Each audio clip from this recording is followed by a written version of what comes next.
Black flags don't scare us. We invented them. They tried to bury us in chains, so we turned the ocean into a graveyard for empires. You've heard about pirates, but you were never told about your pirates, the black captains, the African helmsmen, the maroon gunners, the men and women who took one look at European law on the sea and said, nah, we got our own. They weren't just chasing gold, they were chasing revenge, chasing freedom, chasing a world where a black man didn't have to bow, where a black woman wasn't property, where the only master was the wind in the sails. Picture this, a Spanish slave ship, heavy with stolen bodies, creaking through Caribbean waters. The captain smug, the crew drunk, already counting profit on souls they don't own. Then the night splits. Black hull sliding through black water, lanterns snuffed, no drums, no trumpets, just the whisper of oars and rage. Hooks bite into the rail, feet hit the deck like a verdict, and out of the dark steppe, men who were once chained in the belly of ships just like this one. Now they carry pistols, cutlasses, and a memory that never cooled. Drop your weapons, one of them says, voice calm as low thunder. His skin is dark, his coat is stolen silk, his hat feathered like a king who doesn't need a crown. Around his neck, a charm from the motherland. Around his waist, the authority of the ocean. The Spanish captain stares, confused. This isn't how the story is supposed to go. Black men are supposed to be cargo, not commanders. Property, not pirates. But this is the Caribbean, where the plantation's nightmare climbed into a boat and learned how to fire cannons. Understand this. Some of the most feared pirates on these waters were black. Some ships were floating revolutions crewed by runaway slaves, free Africans, and indigenous fighters who turned the sea into their own republic. They flew flags that said, no king, no slave master, no respect for your empire. Europe called them criminals. History called them colorful characters. But the truth? They were something far more dangerous. They were black people who stopped asking for freedom and started taking it. This isn't Jack Sparrow's story. This is ours. And in part 2, we're diving straight into the names they tried to erase. The black captains they don't put in your movies, and how the Caribbean became the Black Ocean's revenge. First, let's set the scene. Europe was choking on greed. Crowded streets, dirty water, bad teeth, and worse tempers. Kings in powdered wigs, queens in castles they never cleaned, priests blessing ships loaded with stolen bodies. Meanwhile, Africa was rhythm and reason, empires with libraries, cities lit by trade, not theft. Gold that didn't need to be fenced, science that didn't need Latin to be real. Oceans we understood before they had a word for compass. But Europe had a problem. It wanted what Africa had, the bodies, the skills, the land, the genius. Without ever admitting it, was begging. So they sent ships. Triangular trade, they called it. A triangle drawn in blood. Europe to Africa, Africa to the Americas, then back to Europe with sugar, cotton, tobacco, a merry-go-round of misery. But here's what they don't tell you. Those waters they used to move our people, we learned those waters too. We mapped the currents with our scars. We memorized the stars from the bellies of ships. And some of us escaped, turned that same ocean into a hunting ground. Now we talk black pirates. Not the cartoon villains, not the eyeliner and rum jokes, real ones, salt in their hair, vengeance in their veins. Let's start with the ghost they hate to name. Black Caesar. Not the salad, not Hollywood. A real African, tall, sharp, and stubborn enough to stay free. He was a chief or a warrior, depends who's telling it. But what's clear is this. He wasn't some broken man rescued by Europeans. He was respected at home, feared even. They lured him like they lured many.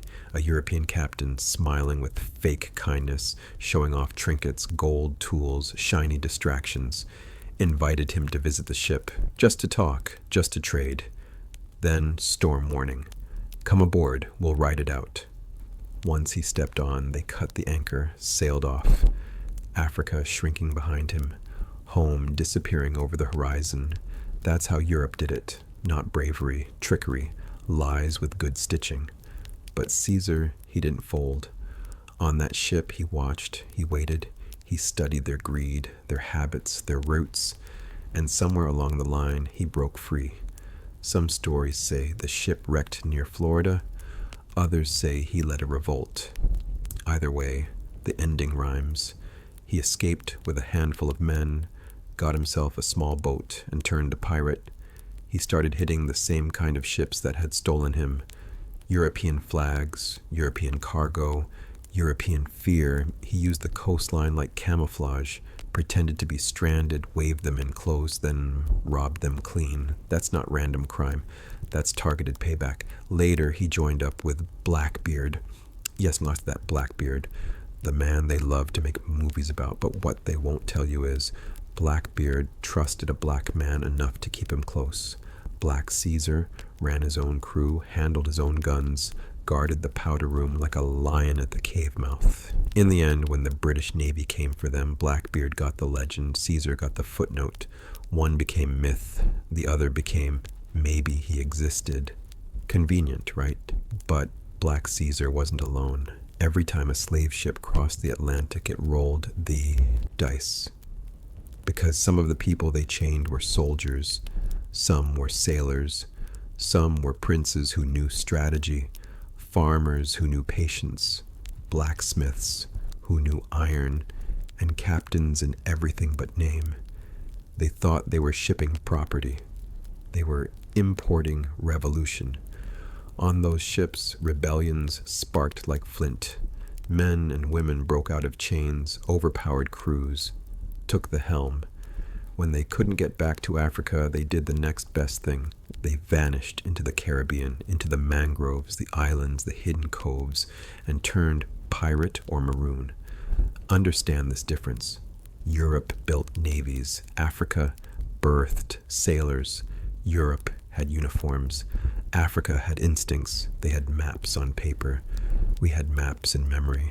They followed orders. We followed the wind, the stars, and survival. So when black pirates started ruling patches of that sea, it wasn't an accident. It was balance returning. You had black quartermasters, second in command, often the ones the crew trusted most. Why? Because they had already lived through the worst. What's a cannonball to someone who's seen a whole village burned? What's a storm to someone who's crossed the Atlantic in chains? You had mixed crews, Africans, indigenous Caribbeans, poor Europeans, escaped slaves, men who were supposed to hate each other, standing shoulder to shoulder, sharing stolen rum and shared revenge. Europe saw chaos. We saw something else, a crack in the system. On land, the plantation was a cage. On sea, the hierarchy blurred. If you could climb a mast, aim a cannon, read the sky, you mattered. That's why the Caribbean became more than a playground for pirates. It became a rumor, a whisper in the cane fields. Out there, on the water, black men carry swords, not shackles.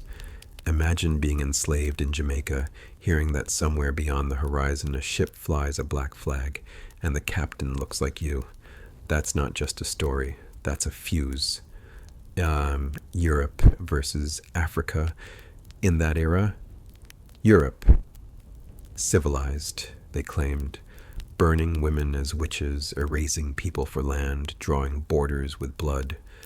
Africa, villages with rules older than their churches, kings who knew diplomacy, queens who commanded armies, trade routes that didn't need genocide to function. So when Africans ended up at sea, they didn't forget who they were. They just changed the battlefield. Europe brought Christian prayers, iron chains, gunpowder, paper laws. Africa brought memory, courage, navigation, and a refusal to die quietly. So yes, black pirates ruled pockets of that Caribbean. Not always with crowns, not always with titles, but with something Europe feared more than anything: autonomy. A black man standing on a deck, wind in his hair, ordering a cannon to fire on a British ship. That image alone was a threat to the entire empire. That's why they buried these names. That's why your textbooks are silent. That's why your movies skip from slavery to freedom, like nothing happened in between. Because in between, we fought on land, in the hills, in the forests, and on the sea with stolen ships and stolen guns. We carved out our own kind of justice. So when they say pirates were just criminals, understand the code. Criminal to who? To Europe, any black person who refused to stay in chains was a criminal. We call them something else: survivors, strategists, saltwater rebels. And in this black ocean, they didn't just sail, they judged, they collected debts. We're going deeper into the captains, the codes, the black flags that meant more than skulls and bones. We're talking ships that turned from prisons into weapons, and how the Caribbean became the classroom where Africa relearned its power. One wave, one raid, one reclaimed life at a time. Europe came to the Caribbean with papers and prayers, ink and iron. They brought maps with borders, Bibles with edits, laws that said, "You are property now." But the ocean don't read European. The sea got its own language, and it spoke in storms and shipwrecks, in men who refused to die quiet. Picture this: a ship full of black bodies in chains, stacked like cargo, eyes burning holes through the dark. Captain up top, powdered wig, fake courage, thinking the voyage is already won. But somewhere between the last shoreline of Africa and the first port of the Caribbean, a decision gets made. A whisper in Wolof, a nod in Igbo, a side eye in Congo, no shared tongue, but the same rage, the same memory. We were not born in chains. We were kings, hunters, healers, riders. They turned our boats into prisons. We gonna turn their prisons into warships. That's the moment the story flips. Because Europe thought the sea was theirs, with their flags, their cannons, their little royal seals. But Africa understood something deeper. The ocean is just another road, and roads can be taken back. On one side, Europe, with its crowns and contracts, arguing over sugar, gold, and land like spoiled children, fighting for the biggest slice of a stolen cake. On the other side, black pirates, barefoot on wet decks, laughing at European flags while reloading stolen cannons. Europe wrote law. Africa wrote legend. Europe said, "This is His Majesty's ship." Africa said, "His Majesty ain't here, and if he was, he'd be tied up too." Let's talk captains, not the ones smiling in oil paintings. I mean the dark ones, the ones history tried to bury in the footnotes. Men who were cargo on Monday, mutineers by Friday, captains by the next sunrise. You had black helmsmen who knew the currents better than any European navigator with his shaky compass. You had African sailors who could smell a storm before the sky even thought about turning gray. They studied the stars from home. They studied the ropes and chains. They studied the guns under watch. And when the time came, they put that knowledge together like a key in a lock. Chains turned into whips. Shackles turned into weights for European ankles.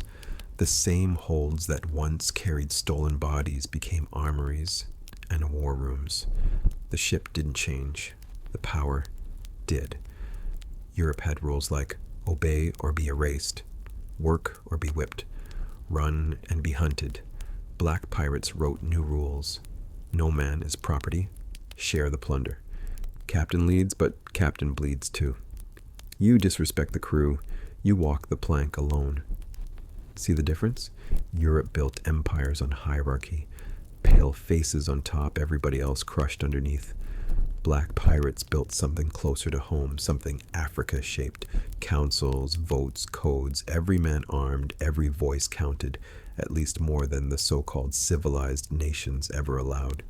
They didn't call it democracy. They just called it survival with dignity. And those flags? Europe had banners with lions and eagles, symbols of power they stole from other people's myths. But the black flags, those dark waves of rebellion, meant something sharper. To Europe, a black flag said, "No mercy, no quarter." To the enslaved watching from the decks of sugar ships, that same black flag whispered, "Hope, chaos for them, maybe freedom for you." Some of those pirate crews were mixed, black, brown, poor white, indigenous, all the people Europe threw away. But make no mistake, without African hands on those wheels, without African courage in those holds, the Caribbean would have stayed a silent graveyard of broken spirits. Instead, it became a laboratory of rebellion. Europe wanted plantations. Africa turned the region into a battlefield classroom. Every raid, a lesson; every mutiny, a textbook. Every captain who rose from the belly of the ship was a professor of payback. Understand this. Europe came with maps. Africa came with memory. Europe came with orders. Africa came with rhythm. Europe tried to erase us with sugar and steel. Africa answered with storms and steel of its own. Cutlasses flashing like lightning, cannons roaring like talking drums. On one side, kings who never touched the ocean ordering men to die for sugar profits. On the other, men who had already died once, on the auction block, in the slave pens, in the bottom of the boat, and decided resurrection was going to look like piracy. They were not criminals in the way Europe wrote it. They were runaways with cannons, fugitives with fleets, escaped slaves who said, "If the world is going to call me a beast, I might as well grow teeth." So, when you picture the Caribbean then, don't just see white wigs and navy coats. See black captains staring down European warships, fearless, sunburned, eyes like sharpened obsidian. See crews where the darkest man on deck could command the ship if he had the skill and the heart. See the transformation from stolen labor to self-made warlords of the sea. Next time you hear pirate, don't just think of parrots and pale faces. Think of Africa standing on a rocking deck, salt on her skin, blade in her hand, telling Europe, "You stole my people. Now I'm stealing them back, one ship, one storm, one black flag at a time." Part 4. Europe wrote itself as the ocean's owner, maps signed in Latin, crowns stamped on coastlines like the sea was some royal backyard pool. But Africa was the tide they couldn't chain, the wave that slipped past their borders, the storm that didn't ask permission. Europe sailed with paperwork, ink, seals, and stolen sugar. Africa sailed with memory, with drums beating in the ribs, with names that refused to drown. Europe came with cannons, flags, and church bells ringing over shackled ankles. Africa came with cutlasses, whispers in the wind, and a quiet promise: "We're not all going to die in your chains." See, on those Caribbean currents, Europe saw profit. Africa saw cousins. Europe saw cargo. Africa saw kingdoms packed like coffins in the hull. So when that black flag rose, it wasn't just for loot. It was for the brother who jumped overboard rather than live in a stranger's hell, for the sister whose name was erased on a ledger but carved into the sky. Europe called them pirates. Africa called them options, a third door in a burning house. If the choices were plantation, prison, or ship, they chose ship, but this time with the whip in reverse. Europe had laws. Africa had reasons.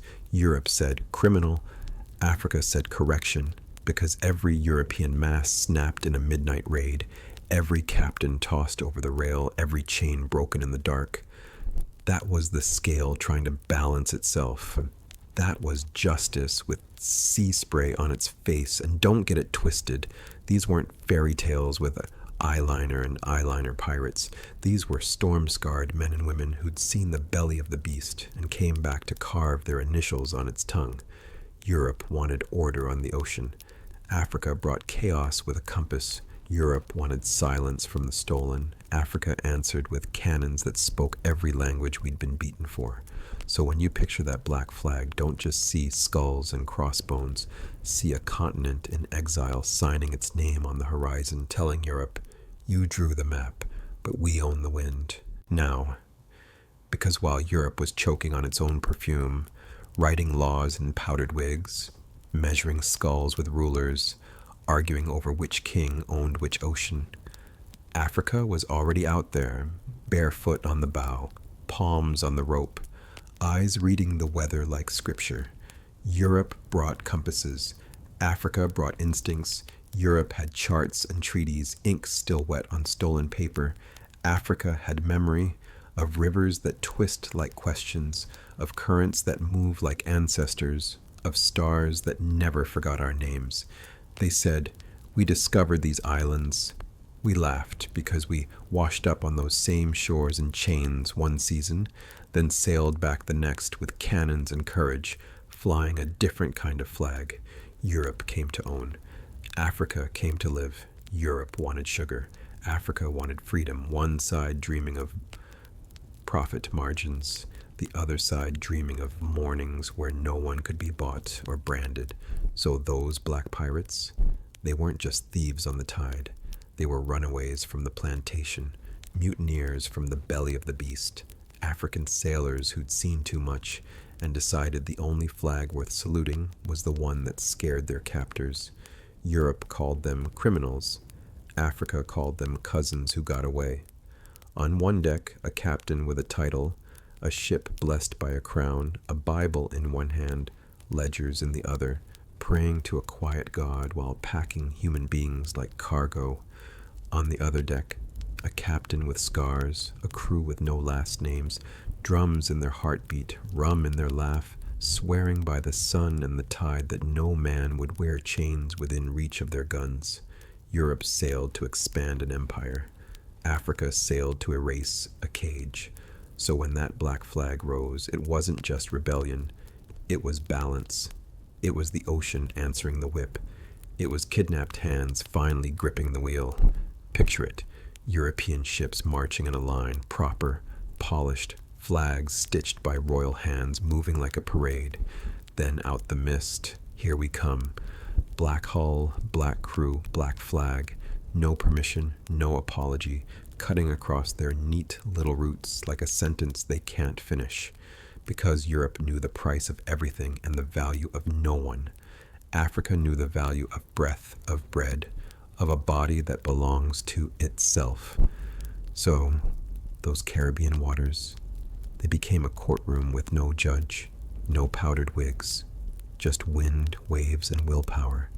And in that courtroom, every time a black crew boarded a slave ship, cut chains, turned prisoners into partners, turned cargo into comrades, that was a verdict. Guilty. Empire. Guilty. Greed. Guilty. Appeal denied by order of the Atlantic. Because Europe brought slavery to the sea, Africa brought a different kind of storm. Europe came with chains and charters, ink on paper, blood on water, flags raised high, morals laid low, cross in one hand, cannon in the other, talking about civilizing, while they erased whole coastlines of people. They sailed like accountants of misery, counting heads, counting profits, mapping out new hells on old maps. Their ships were floating graveyards, names like Providence and Royal Fortune, but the only fortune was for the few, and the Providence was pain. But Africa stepped onto that same ocean with a different kind of math. See, some of our people got dragged there in irons, but they didn't leave their spirit at the shore. They smuggled their gods in their heartbeat, their ancestors in their memory, their rebellion in their silence. And when that silence snapped, the sea heard it. Black hands learned the ropes, but not just to serve. They studied the tides like they were reading scripture. They watched the captains, measured their cruelty, measured their weakness too. Europe said, "This is our trade route." Africa replied, "This is our war zone." So when those black pirates rose up, they weren't just chasing gold, they were chasing payback. They turned those same waters from a one-way road to bondage into a two-way street of revenge. Europe sailed to own the Caribbean. Africa sailed to flip it. European pirates flew skull and crossbones as a warning. Black pirates wore their scars as a prophecy. Europe plundered for crowns and distant kings who never smelled the salt or heard the screaming. Africa plundered to break the system, to tear pages out of the slave ledgers, to snatch brothers and sisters off those decks, to make fear change direction. Europe brought laws to the ocean, codes and courts, little stamps of approval on big crimes. Africa brought chaos to that fake order, rewrote the rules with cutlasses and courage, turned property back into people, turned cargo back into kin. Europe saw the Caribbean as a cash register. Africa saw it as a battlefield, a chance to strike back where the empire felt untouchable. So understand this. When black flags rose under black hands, that wasn't just piracy. That was a jailbreak on open water. That was the enslaved hijacking history. Mid-sentence, Europe called them criminals. Africa called them cousins. The sea called them balance. Because if Europe was the storm that shattered the coast, Africa was the thunder that answered back. Europe came with flags, ink on paper, crowns that never touched salt water. They drew lines on maps like the ocean could read, like the tide cared about their language. But the Caribbean? The Caribbean was a drum they couldn't translate. See, Europe sailed out there thinking it was a one-way robbery. Gold in, bodies out, sugar up, souls down. They built ports like prisons, named islands after their saints, and tried to turn the whole sea into a factory floor. But Africa slipped the chains, jumped ship in the midnight spray, and came back riding the waves like a forgotten prophecy. These weren't pirates the way Europe told the story. These were runaways with revenge in their lungs. These were sailors who knew both the lash and the compass. They spoke 3-4 tongues, knew every reef by rumor, every current by memory, every European lie by taste. Europe called them criminals. Africa called them correction. They flew no king's flag, no holy cross, just black hulls and dark sails moving like whispers through colonial nightmares. They hit the same ships that once carried their cousins in chains, cracked open those floating coffins, turned cargo back into people, turned property back into captains of their own fate. Europe saw stolen sugar. Africa saw rescued kin. On paper, they were wanted men, black devils of the sea marked for hanging, hunted from Havana to Barbados. But ask the plantations in the dead of night. Ask the maroons in the hills. Ask the drums that carried news faster than letters. Those black sails were rumors of hope, proof that the empire could bleed. Europe brought cannons, Africa brought cunning. Europe had navies paid in gold, Africa had crews paid in loyalty and memory. Europe moved in fleets, slow, heavy, proud. Africa moved in shadows, light, fast, loud only when it was too late. These brothers weren't just chasing treasure. They were taxing an evil system, interest on centuries of theft. Reparations collected one boarded ship at a time. They turned the Caribbean from a European buffet into a haunted house for white sails. Because every time a black flag rose, every time a captain with skin like midnight stepped onto a sugar ship's deck, the whole lie of European order started to crack. Europe said, "We own these waters." Africa answered, "Step outside and say that again." And out there, between horizon and hell, black pirates ruled like storm warnings. No king, no pope, no company seal could command the tide once Africa learned how to steer it. Europe sailed with uniforms, flags stitched by frightened hands, maps signed in candlelit rooms by men who never tasted salt. Africa pulled up with scars, eyes that had seen the underbelly of ships, backs that remembered whips and said, "Never again, not while I still breathe ocean." Europe moved like paperwork, charters, decrees, ink drying, slow on stolen trees. Every voyage a business meeting, every cannon a budget line. Africa moved like rumor, like a name whispered in the dark, like thunder you hear before the lightning signs its name. No minutes, no memos, just decisions carved into the side of history with rusted steel and righteous rage. Europe came with crosses and contracts. By the grace of God and the crown, they said, as if heaven co-signed the theft. They stamped their sins with holy wax, called it trade, called it progress, called it civilization, and hoped the ocean wouldn't talk. Africa came with memory and machetes, with drums beating inside their ribs, with ancestors humming, "Take back what took you." They boarded those ships like ghosts cashing in old debts, turned floating prisons into black republics, decks into dance floors of defiance, masts into middle fingers raised high at every empire on the map. Europe counted gold, Africa counted graves. Europe said, "These are shipping lanes." Africa said, "These are blood trails." Europe charted currents for sugar, rum, and human cargo. Africa read the same waves like scripture, like prophecy, like a letter from the future that said, "Break the chain or drown with it." So they broke it. Black hands that once were chained to oars now gripped the wheel. The same fingers that bled in cotton fields now tied knots that could hold a storm. The same backs branded with owners' names now stood broad and bare in the sun, owning horizon, owning wind, owning every frightened heartbeat on a European ship within reach. Europe sailed in straight lines, predictable, proud, like a man who thinks the world is a hallway leading only to his throne. Africa moved in curves, vanishing points, zigzags, and ambushes, like a people who learned long ago that survival is never a straight road. They knew reefs like cousins, shoals like secret doors, moonlight like a co-conspirator smiling on black skin and dark sails. Europe had admirals with powdered wigs, names etched into marble, stories polished for schoolbooks. Africa had captains with no last names, faces the painters refused to paint. Stories carried mouth to mouth like contraband fire. Men and women who turned slave ship into sorry ship, who made the word pirate sound less like criminal and more like correction. Europe said, "These men are lawless." Africa said your laws were the crime.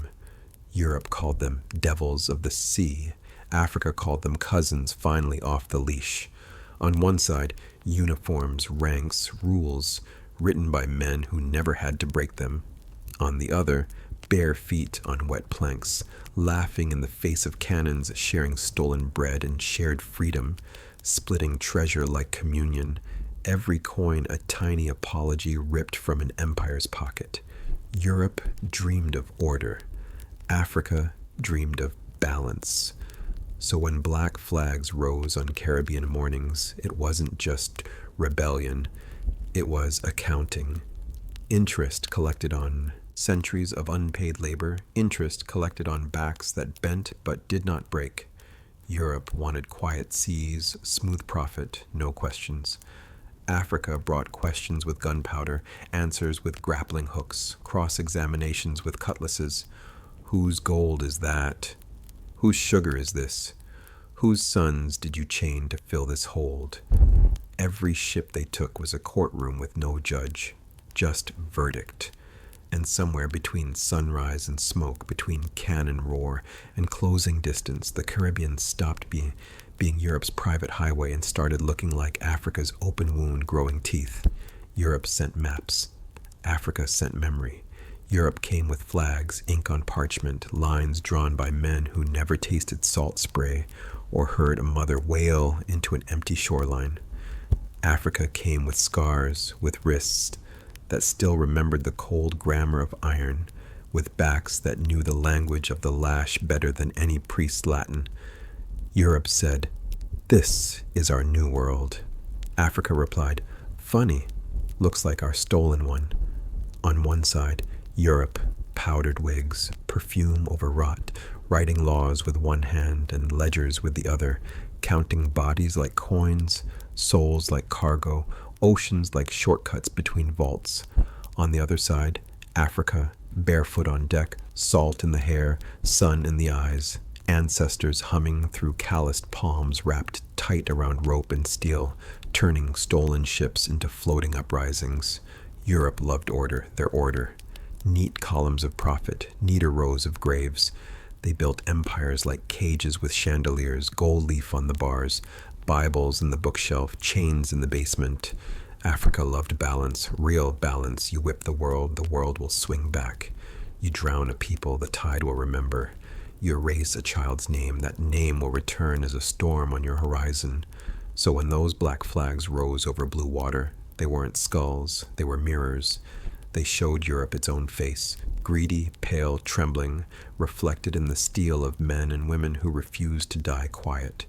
Europe had kings who never saw the sea but owned it on paper. Africa had captains who were never meant to read but rewrote the ocean in gunpowder and courage. Europe said, pirates. Africa said, payback. They called them criminals for doing in the open wind what Europe did behind courtroom doors and castle walls. Difference is, when black hands took a ship, they weren't chasing luxury. They were chasing balance. They weren't stealing gold. They were repossessing breath. They weren't hunting glory. They were hunting the right to exist unchained under the same sun that warmed the king's garden. Picture it. European captain, lace at his cuffs.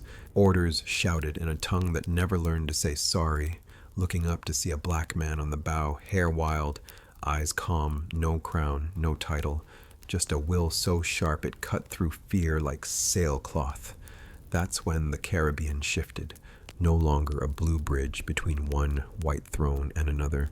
It became a dark mirror, a place where Africa's stolen children learned to breathe fire on water, where every wave whispered, not all of us went quietly, not all of us stayed in chains. Europe had navies. Africa had nothing to lose. And a man with nothing to lose is a storm with a heartbeat.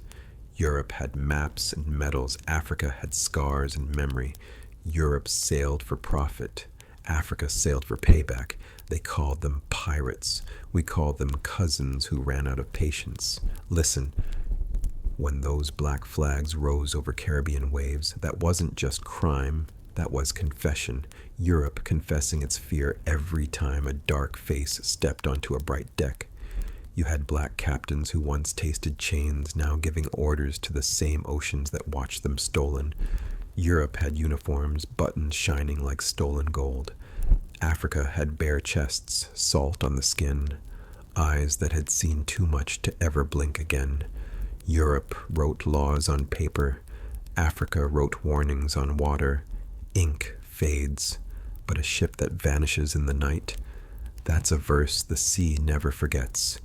They don't teach you about the black crews who turned slave routes into hunting grounds, about the brothers who knew every current, every wind, because those same winds once pushed them into hell, so they flipped the script. Same sea, different story. Europe said, protect the sugar. Africa said, burn the sugar, free the people. Europe built forts on islands, stacked cannons like teeth. Africa built legends on whispers, moved in shadows, hit like thunder, gone like smoke. On those decks, black men who were supposed to die nameless were renaming themselves. Captain, quartermaster, master gunner, navigator. Titles Europe said we could never hold, suddenly rolling off, Caribbean tongues like drum beats. You had ships where the darkest man on board called the shots, split the loot, and if any man disrespected, he answered to a council, not a crown. That's the part they hide. Those pirate codes, closer to freedom charters than anything sitting in some European museum. Europe worshipped kings. Africa, on those waves, built small republics of rage. One man, one vote on a rocking deck, while back in London, poor whites couldn't even choose the man taxing them. Imagine that, the so-called savages at sea, living more equal than the civilized back home. But equality with a blade in its hand, don't get it twisted. This wasn't peace, this was payback with a compass. Every time a European ship spotted a black flag and a black face at the helm, that was history talking back. That was the Middle Passage answering the roll call. Europe had empires on paper. Africa had ghosts on the tide.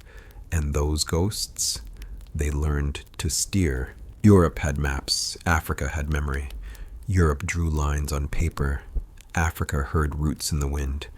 See, Europe came with flags, ink-stained treaties, powdered wigs hiding rotten teeth, calling themselves civilized, while chaining wrists and branding backs. Africa came with storms in her blood, drums in her chest, eyes that could read the ocean like scripture. They thought the sea was theirs. They named it, claimed it, prayed over it, taxed it, but the water never bowed to Europe. The waves didn't speak French. The current didn't understand English. The tide never learned Spanish.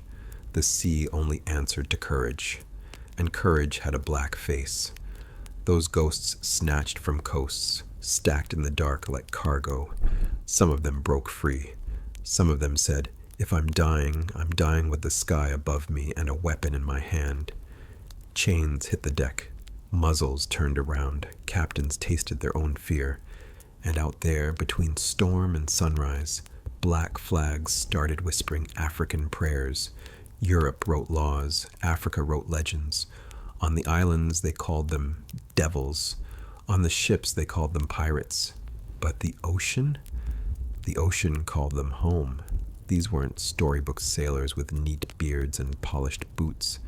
These were men and women who had watched their names stolen, their gods mocked, their children priced like cattle, and still found enough fire to come back for the very throat of the empire that tried to bury them. Europe sailed for gold. Africa sailed for payback. Europe wanted sugar and spice. Africa wanted smoke.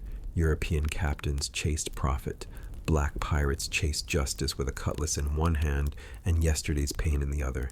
They boarded slave ships like Judgment Day, broke open holds full of stolen souls, and said, "You're not cargo anymore, you're crew, if you've got the heart. No court, no king, no crown, just a new law. If you bleed with us, you eat with us. If you fight with us, you're free with us." On those decks, Europe's little race games broke apart. African, indigenous, runaway European, maroon from the mountains. If you could pull a rope, load a cannon, stand your ground when the sky turned black, you belonged. Empire on one side, exiles on the other. Europe had navies. Africa had nothing to lose, and a person with nothing to lose. That's a storm no map can predict. Those black pirates turned the Caribbean into a courtroom with no judge. Just verdicts written in gunpowder. Every ship they took was interest paid on a 400-year debt. Every captain they humbled was a crack in the porcelain mask of European glory. The Caribbean became a mirror. On one side, gleaming ports, European coats, church bells ringing over auction blocks. On the other, hidden coves, midnight councils, black sails blending with the horizon, planning raids like sermons. Europe bragged about discovering new worlds. Africa laughed because her children were already there, not begging entry, but taking back breath one boarded ship at a time. They called it piracy. We might call it something else, a stolen people learning to steal back. Africa had ghosts on the tide, and now those ghosts had cannons, compasses, and a new religion. Never be property again. Europe had maps with straight lines inked by men who never tasted salt on their lips, claiming oceans they never bled in. Africa? We had memory. We had storms in our bones, ancestors in our wake, and a hunger that didn't bow to no crown. Europe sent ships with flags, crosses, and contracts. They thought paper could own people, that a signature in a candlelit room meant a soul on a chain in the sun. But the ocean don't read Latin. The waves don't salute no king. So when black hands grabbed the wheel, everything changed. These weren't just pirates. That's Europe's word. Criminals in their story, villains in their books. But look closer. These were runaways with cannons, rebels with compasses, ex-slaves who turned the sea into a courtroom and held trial on every European ship they caught. Europe sailed for profit. Africa sailed for payback. They came for sugar, gold, and bodies. We came for the ones in chains, to crack locks, to flip scripts, to turn slave ships into warships overnight. Picture it, Spanish galleon cruising like it owns the horizon. Name of some saint on the side, priest on board blessing the voyage while black bodies rot in the dark below. Then, out the mist, a black-ruled ship slides in quiet. No choir, no priest, just eyes that remember the taste of the whip. Grappling hooks fly, cannons roar. Europe's order meets Africa's never again. On deck, it's Judgment Day. Chains get broken, captains get stripped, flags get dropped. Some of those freed Africans, they don't go back to land. Land had plantations, land had masters. The sea had options. So they stayed, joined the crew, learned the ropes, swore an oath that sounded nothing like a European prayer. No man owns me, no crown commands me, no nation claims me. Europe had kingdoms, we built crews.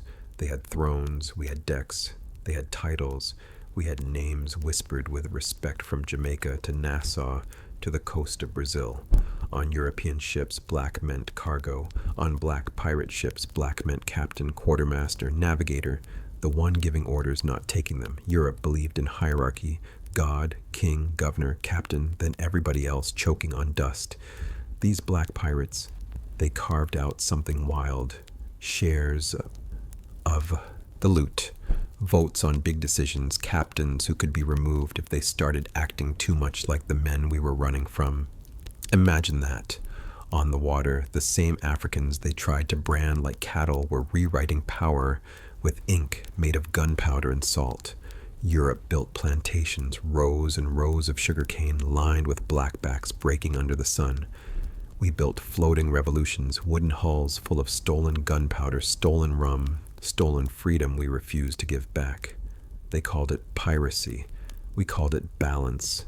Because every time a black pirate crew hit a slave ship and cracked those shackles, the numbers changed. One less cargo, one less profit, one more rumor in the taverns. There's black men out there on the sea who don't bow to nobody. Europe spread fear with armies. We spread fear with legend. They had royal decrees. We had wanted posters with black faces on them, and even those posters couldn't hide the truth. These were the ones who broke away, the ones who said, I would rather die a storm than live a slave. Africa on land was bleeding, cut up into colonies and plantations. But Africa at sea had teeth, black sails, black flags, black hands on the wheel, black eyes watching the horizon like hunters. The Caribbean became a drum circle of rebellion, every island a beat, every port a whisper. Did you hear about the black crew that took that French ship? Did you hear about the captain with skin like night who erased a whole convoy and freed everyone on board? Europe wrote laws, Africa wrote legends, and in the middle of that blue battlefield, those black pirates stood between two worlds, the continent that birthed them, the empire that tried to bury them, and the ocean that gave them a third option, rule or be ruled. They made their choice, and the Caribbean would never sleep the same again. Europe sent maps, Africa sent memory. Europe came with contracts and crosses, ink and iron, flags and fake promises. They drew straight lines on stolen land, signed papers over human beings, called it trade, then chained wrists, branded backs, and prayed over the profits. Africa moved like thunder in the bones, no paperwork, no permission, just a drumbeat in the chest that said, you are not cargo, you are not property, you are not some man's investment. So when those black pirates cut loose on the Caribbean, they weren't just chasing gold, they were chasing something Europe could never ship, never weigh, never tax. Their stolen selves. Europe built plantations like prisons with palm trees, sugar fields that drank sweat and blood, ships that sailed fat with stolen lives. They called that civilization. They called that order. But look closer. Civilization for who? Order for who? For the king counting coins in a cold stone castle, or the queen sipping chocolate sweetened by somebody else's pain. On those same waters, black pirates flipped the script. Europe said, obey. They said, or what? Europe sailed under crowns. Black pirates sailed under storms. Those brothers and sisters turned the Caribbean into a courtroom with no judges, no wigs, no Latin phrases, just consequences. You fly the flag of the empire. You might lose your cargo. You treat your crew like animals. You might lose your ship. You think black skin means easy target. You might not make it home. Because out there, far from the marble halls and royal speeches, the ocean didn't care about European titles. The tide didn't bow to kings. The wind didn't salute queens. But it remembered Africa. It remembered the rhythm of bodies packed in the dark, the whisper of names almost erased, the prayers mumbled through cracked lips. And maybe that's why the sea let those black pirates rise. Europe moved like a ledger, profit on one side, pain on the other, balanced by blood. Africa moved like a story. Grandmothers' tongues, old gods' laughter, ancestors leaning in like, "Child, don't you dare die a slave." So when a black man who escaped the hold of a slave ship picked up a cutlass and stepped on a pirate deck, he wasn't just changing jobs. He was changing categories, from owned to owner, from hunted to hunter, from number to name. Europe called them criminals. Africa called them children who refused to kneel. And the Caribbean became the stage. On one side, European order, laws written in languages most of the crew couldn't even read, taxes, tariffs, treaties, paper shields for steel sins. On the other side, black rebellion, men and women with nothing left to lose but their chains and their fear. They mixed with the maroons in the mountains, the runaways in the forests, the freed and the not yet freed who passed messages in songs and markets. Word traveled fast. There are black captains out there, black crews, black flags that don't bow to Europe. Imagine what that did to a mind born in bondage. To hear, somewhere beyond this shore, our people are not property. They are taking ships. They are taking gold. They are taking back their breath. Europe wanted the Caribbean quiet, just sugar, spice, and silence. But those black pirates turned it into a drum circle of chaos. Cannon fire became percussion. Waves became bass lines. Screams and shouts and laughter mixed in the salt air like a freedom song with gunpowder on the chorus. And every time a black pirate crew boarded a European ship, history flinched. Because this wasn't how the script was written in London or Lisbon. Black hands were supposed to pull ropes, not command them. Black voices were supposed to say, "Yes, master," not "turn the ship around, now." But out there, under that sun, those rules melted. Europe had clocks. Africa had time. Europe measured the world in miles and money. Africa measured it in spirit and survival. And on those decks, with salt in their hair and a rage in their veins, black pirates stitched both worlds together, African soul, European steel, and aimed it right back at the empire. They didn't forget where they came from, they didn't forget who buried them, and they didn't forget that the ocean, for all its danger, was still more honest than any king. On land, Europe owned the courts. At sea, Africa owned the courage. And that's why, for a brief blazing moment, those black pirates didn't just sail the Caribbean, they haunted it. To the empire, they were nightmares. To the enslaved, they were rumors of hope. To themselves, they were proof that even after the whip, even after the chains, even after the auction block, the story wasn't over.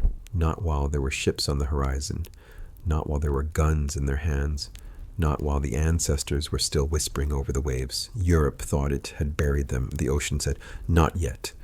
Europe came with maps and manners, ink and arrogance. They drew straight lines on stolen seas, gave every wave a European name, and called it order. But Africa? Africa moved like a drumbeat under the hull. No straight lines, just curves, rhythm, memory. Where Europe saw trade routes, Africa saw escape routes, revenge routes, routes back to self. Europe built ships like cages with sails, floating prisons dressed in flags. They thought the ocean was a border. We knew it was a back door. They sailed with charts and compasses. We sailed with scars and stories. They had captains. We had conspirators. They had navies. We had ghosts who refused to stay buried. See, when those chains hit the Caribbean, Europe thought the story was sealed, thought black bodies would just bend, break, and disappear into sugar fields and saltwater graves. But some of us slipped the script. Some jumped ship and didn't drown. They transformed, salt on their skin, fire in their chest, eyes sharp as cutlass steel. These weren't runaways. These were rebels with a tide behind them. Europe called them pirates. Of course they did. Any black person who refused to die on schedule was suddenly a criminal. Any African who reached for their own freedom was lawless. But let's be clear, Europe brought the chains. We brought the courage. Europe brought the cannons. We brought the storm. They sailed to own the ocean. We sailed to own ourselves. On one side, wigs, powdered faces, royal decrees, men signing papers in candlelit rooms, deciding which coast to bleed next. On the other side, sunburnt skin, braided hair, stolen guns, a crew that didn't bow to any king, no throne, no crown, just a deck, a wind, and a promise, no master, ever again. Europe loved titles, admiral, governor, lord of this and that. Africa loved something else, brother, sister, comrade. Yo, if we eat, we all eat. If we fight, we all fight. On those black ships, the vote mattered more than the bloodline. Captains could be checked. Booty got split. Everybody had a say. Imagine that, democracy on a pirate deck while empires preached civilization with whips in their hands. Europe wanted order. Africa wanted justice. So the Caribbean became a drum circle with gunpowder, a secret meeting of the marooned and the unbroken, black flags snapping in the wind like angry ancestors. They said the skull and crossbones meant death, but on black hands that flag meant something different. No more chains, no more masters, no more begging to be seen. Europe sailed for profit. Africa sailed for payback. And out there, between island and horizon, where the water turned dark and deep, black pirates carved their names into the same waves that once tried to swallow them. The world saw chaos. We saw correction. Because if Europe was the storm that shattered the coast, Africa became the lightning striking back from the sea. Europe wrote the maps. Africa rewrote the routes. They drew borders in ink. We drew vengeance in wake lines and cannon smoke. They sailed with flags and hymns, crosses raised high like they were holy. We sailed with scars and memory, ankhs and cowries tucked close to the chest, names of ancestors whispered over the waves. Europe said, trade. Africa heard chains. So when the night fell thick and the sea turned black, those same chains came back as weapons in our hands. They called themselves explorers. We knew them as thieves with good PR. They called us pirates. We knew ourselves as payback with a pulse. Understand this. Those black ships weren't just chasing gold. They were hunting justice. Every mast was a raised fist. Every deck a courtroom with no appeal. Europe moved like a plague from port to port, spreading flags, disease, and false Bibles. Africa moved like a cure in the undertow, snatching cargo, cracking hulls, turning stolen sugar into bitter lessons. They had empires on paper. We had kingdoms in the currents. They bragged of royal navies. We trusted the ones who survived the Middle Passage and came back steering. Picture it. European ships heavy with stolen bodies, stolen crops, stolen names, moving slow, fat with greed. Then out the mist, black sails, black crews, black rage, moving silent, lean, and precise. They had captains appointed by crowns. We had captains appointed by pain. Men and women who once lay chained in the dark, now standing at the helm, ordering the same oceans that once tried to swallow them to open up and deliver. Europe chased profit. Africa chased balance. So when their galleons cracked under cannon fire, when their flags sank into the throat of the sea, it wasn't crime. It was correction with gunpowder on its tongue. They wrote laws to protect their loot. We wrote legends in the way their ships disappeared. Europe spoke of civilization while whipping backs and branding flesh. Africa spoke through action, boarding their vessels, freeing who we could, taxing the rest with interest paid in fear. They had charts, we had currents, they had compasses, we had intuition, stars, and stories from old griots who never touched water but knew every tide of history. Don't let them fool you. Those black pirates weren't villains in this story. They were the glitch in Europe's system, the storm inside their stolen calm, the living rumor that somewhere out there, the oppressed had learned to aim. The world saw outlaws. We saw outliers of justice. Because if Europe was the hand that threw the first chain, Africa became the fists that rose from the ocean, ringed in salt, dripping with defiance, ready to collect what could never be priced. Europe wrote them in the margins, footnotes in a bloody ledger, savages, brigands, thieves of the sea. But listen close. That wasn't a warning, that was a confession. Because Europe came with flags and fake prayers, cross in one hand, cannon in the other, signing treaties on stolen tables and stolen ink, on stolen land. Africa? We came with no illusions, no powdered wigs, no lace-gloved lies, just salt in our hair, iron in our spine, and a rage that had learned how to steer. Europe built empires on paperwork and pain, branding flesh like cargo, stacking black bodies like bad investments, praying to a god that looked like their reflection. Africa answered with ships that flew no king's colors, only the banner of "Try us if you want." No thrones, no crowns, just captains who earned respect, not from bloodlines, but from battle lines. They called them pirates. We called them proof. Proof that the ocean had memory. Proof that the lash could be outlived. Proof that the hunted could flip the script and start hunting the hunters. Europe's captains sailed with insurance policies, investors, backers, and royal blessings. They had maps drawn by men who never touched the water, orders signed in palaces that never smelled like sweat. Our captains? They sailed with scars as signatures, storms as witnesses, and crews built from every corner of the broken world. Runaway Africans, escaped indigenous warriors, deserted European sailors tired of bowing to soft-handed tyrants. Europe moved like a machine, cold, calculated, turning humans into numbers, names into cargo lists. Africa moved like a heartbeat, syncopated and stubborn, turning ship decks into drum circles, turning gunfire into call and response. On European ships, black hands were chained to oars, backs bent to the rhythm of someone else's profit. On black pirate decks, those same hands gripped cutlasses, loaded cannons, voted on where the ship would go next. One day, you're a slave in their language. Next day, you're a quartermaster, dividing spoils with a steady hand. Europe's law said, you are property. Africa's ocean law said, prove it.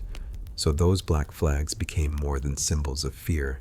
They were billboards of rebellion, floating sermons in the middle of the Atlantic telling every passing ship, we remember what you did.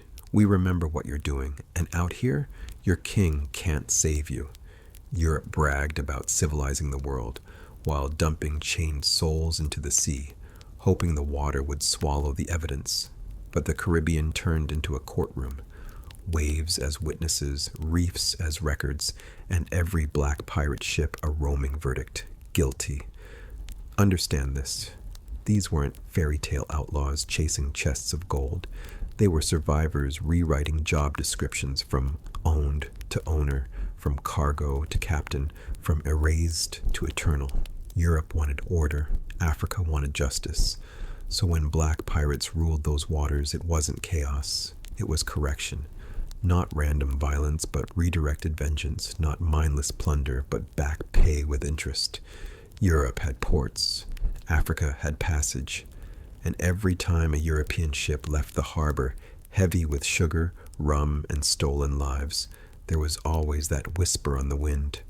What if today is the day the black flag finds you? Because somewhere beyond the horizon, a crew that looked like the ones you tried to break was waiting, watching, ready to turn your new world into a very old lesson. You can't drown a people and not expect the tide to learn your name. Part 17. Europe had maps. Africa had memory. Europe had cannons polished like church silver, ink-stamped charters, royal decrees written in languages that never tasted dust. Africa had men and women who knew the feel of a storm before the clouds even thought about gathering, who could read the ocean like a grandmother reads your face when you try to lie. Europe sailed with arrogance. Africa sailed with receipts. See, on those Caribbean waters, the story flipped. That blue wasn't just trade routes and treasure lines. It was court. It was trial. It was judgment day on a daily schedule. And those black pirates, they were not props in some Disney script.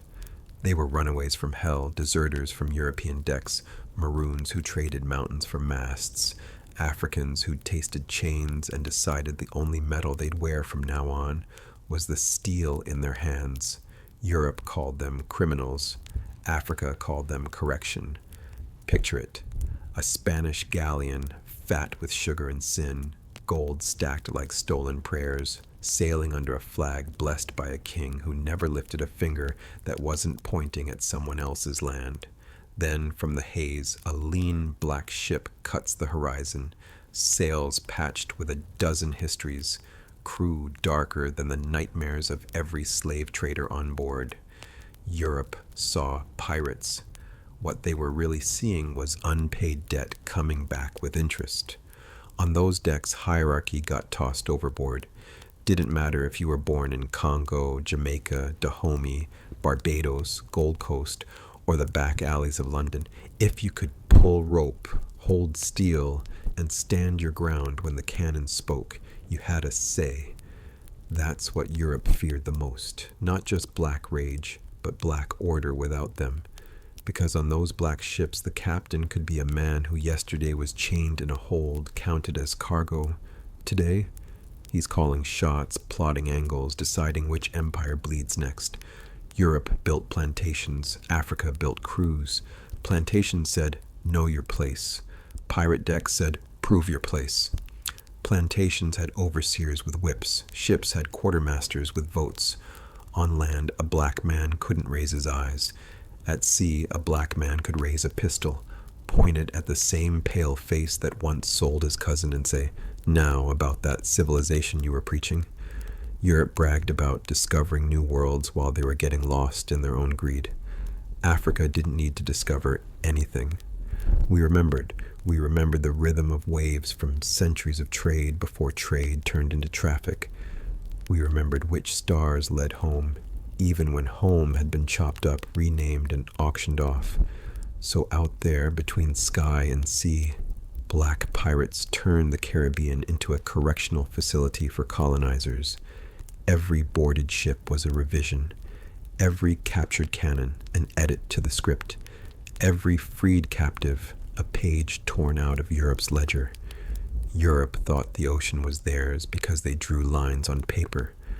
Africa knew the ocean was ours because we bled in it, prayed over it, sang across it, and then one day stood on it with weapons in hand and said, no more one-way journeys. From here on out, this water talks back. Europe had flags. Africa had storms. And when those black flags rose on black hands over blue water, it wasn't just piracy, it was prophecy. Europe had maps. Africa had memory. Europe drew lines on paper, ink on dead trees, arguing over borders they'd never bled for. Africa carried coastlines in the blood, currents in the bones, stars in the back of the mind like old proverbs.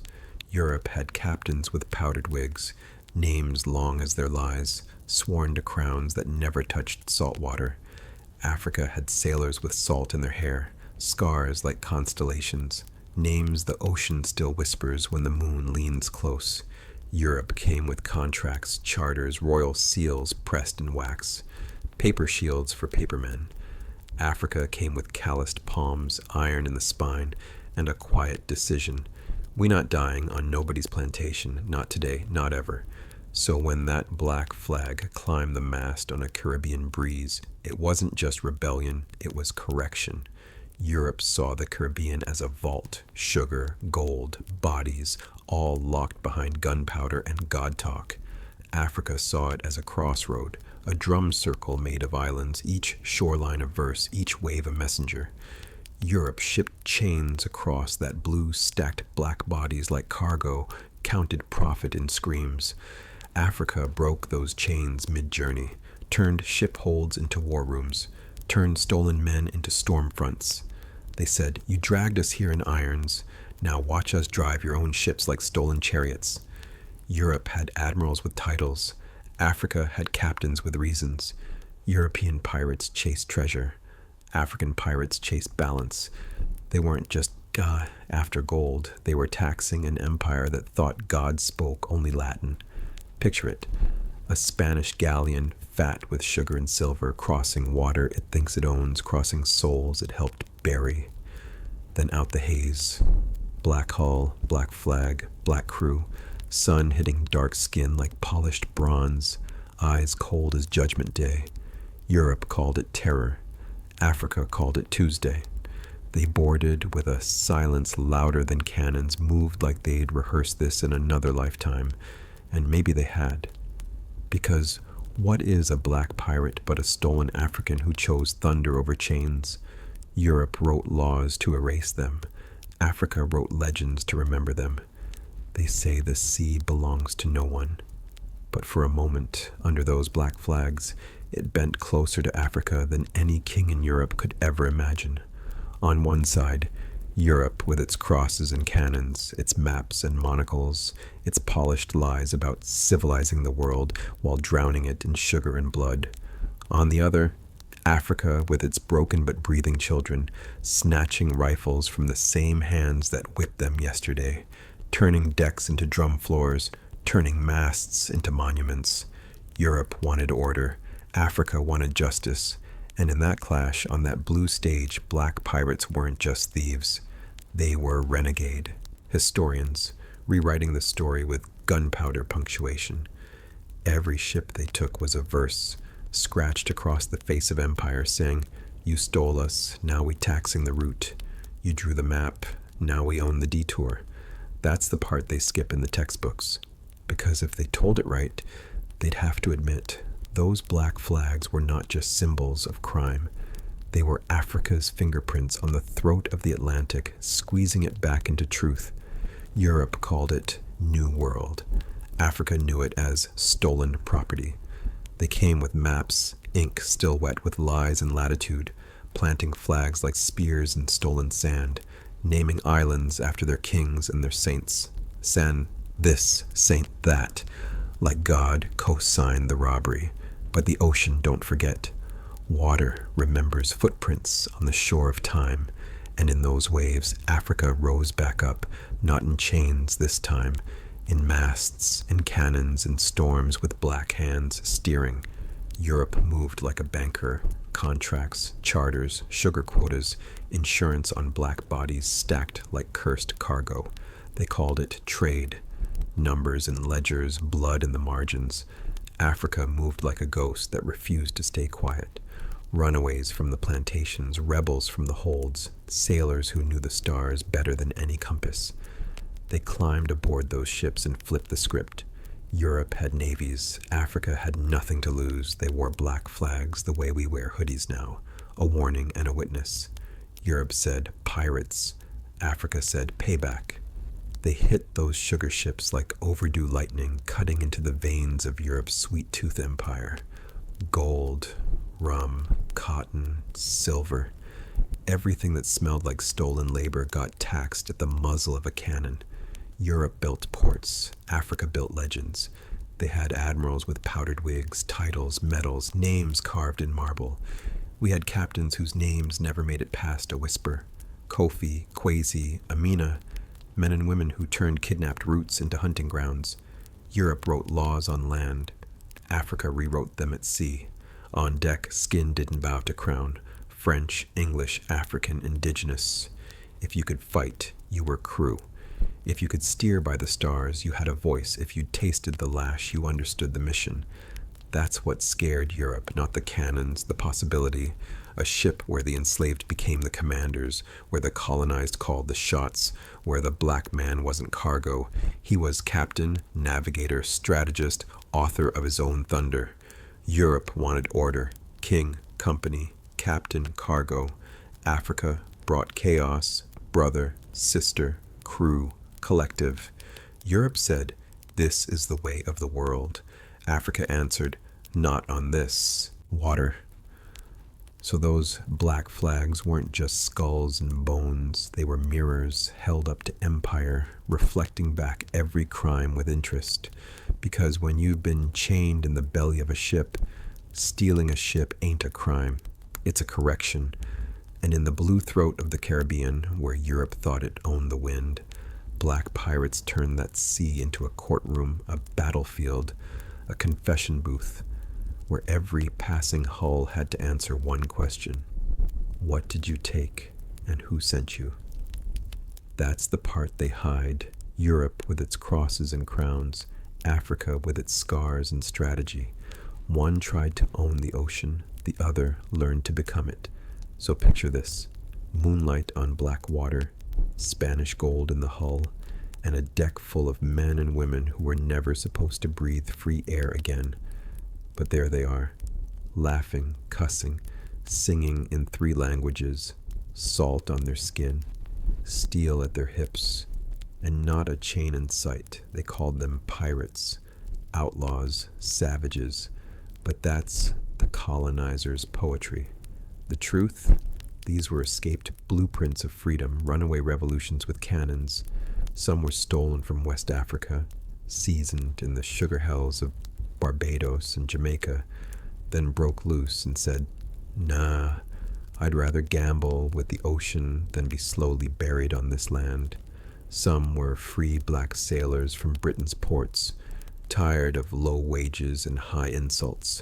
Some were indigenous fighters who knew these islands before maps had European names.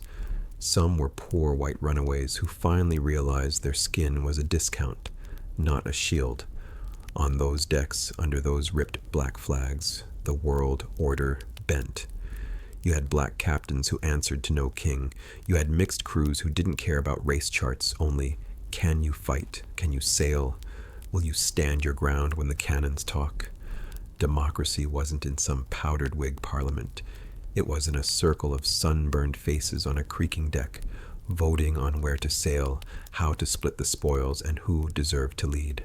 The Caribbean became a rumor with teeth, whispers in every port. There's a ship out there where the black man gives the orders, where the captain can be dark as midnight and nobody dares call him boy, where the lash is forbidden, but the pistol speaks loud. Imagine the fear that put in the hearts of empire. Plantation owners waking up at night to the sound of waves and thinking it was drums. Governors writing panicked letters back to Europe. The blacks are escaping to the sea. They're arming themselves. They're learning navigation. They're learning war. They're learning freedom. Of course they were, because once you've seen your people erased, you study survival like scripture. You memorize the tides. You listen to the wind. You learn every crack in the hull of the world. They don't teach you about black pirates because it breaks the spell, because it ruins the story where we're always the chain, never the ones holding the map. They don't tell you that some of those pirate havens were early rehearsals for Haiti, little rough drafts of a black future. Islands and coves where the enslaved slipped away at night, rowed out to the dark, and got pulled aboard by calloused hands that said, "You're free now, grab a rope, we move at dawn." They don't tell you that on some of those ships the captain's word wasn't law if the crew said otherwise. You could vote a man out of power. You could split the treasure evenly. You could write your own rules on stolen parchment with stolen ink on stolen time. Empire called that criminal. We call that practice. Practice for a world where we don't ask permission. Practice for a world where we don't bow to flags that never bowed to us. Practice for a world where our freedom is not a line in their constitution, but a weapon in our own hands. And yeah, let's be clear. Pirates weren't saints. Some were brutal. Some sold people like cargo the same way empire did. Trauma doesn't always make you righteous. Sometimes it just makes you dangerous. But inside that chaos, inside that storm of greed and gunpowder, something wild and holy slipped through. The proof that black bodies could command ships, shape destinies, and rewrite the script mid-ocean. That's why they bury these stories. Not because pirates drank too much rum, because pirates drank too deeply from freedom. They want you to think our only roles were slave, servant, or silent. But look closer at those old water-stained maps. Every skull and crossbones off a Caribbean coast was also a warning. Your system leaks, your chains crack, your captives learn, and that's the part that should hit you in the chest. Some of us ran to the maroon camps in the mountains, some of us stayed and poisoned the plantation from within, and some of us took the sea. We became the storm they prayed against. We became the shadow on the horizon. We became the rumor that would not die. Because when you've been chained in the hull and you finally feel wind in your teeth, you don't just sail. You haunt, you hunt, you howl.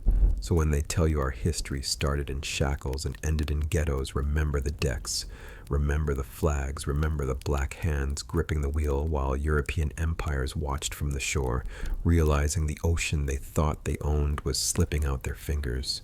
We were never just cargo. We were captains in waiting. We were never just victims. We were conspiracies in motion. And here's the truth they'll never print in their textbooks. Every time a black child looks at the sea and feels something ancient move in their bones, that's memory. That's code. That's the echo of those ships creaking in the night, full of the ones who refused to die the way they were scheduled. So understand this. They tried to own the ocean.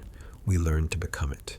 Not just in the Caribbean, but in every street where we flow around their barriers, in every rhythm where we bend their language, in every system where we refuse to drown quietly. We are still that tide that doesn't ask the shore for permission. We are still that wave that eats away at every empire's foundations. They drew borders.